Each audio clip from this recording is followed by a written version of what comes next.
কেমন ছেড়ে ছেড়ে দিচ্ছি হ্যান তেন কি, তাহলে ওইখানটায় মোটামুটি তাহলে বাচ্চাটা নিয়ে যাইছি। হ্যাঁ চল, কিন্তু চল বাচ্চাটা নিয়ে যাইছ।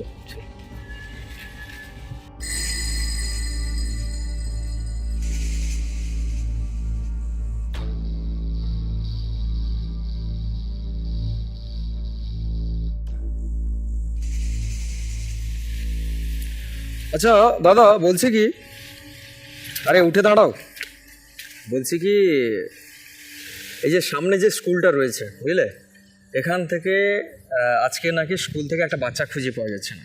কি কও স্যার, ও সামনের স্কুলে? হ্যাঁ সামনের স্কুলে। কিন্তু আমার মিছিও পড়ে, কি অসুবিধা কি? দেখো বিষয়টা আমি বলে দিই, শোনো, ঘাবড়ানোর কোনো প্রয়োজন নেই। বিষয়টা হচ্ছে গিয়ে এই এলাকা থেকে যেহেতু একটা বাচ্চা খোয়া গেছে, ওকে, তো হারিয়ে যাইছে আর কি। হ্যাঁ হ্যাঁ, যেহেতু হারিয়ে গেছে বিষয়টা আমরা তদন্ত করে অবশ্যই দেখব, কিন্তু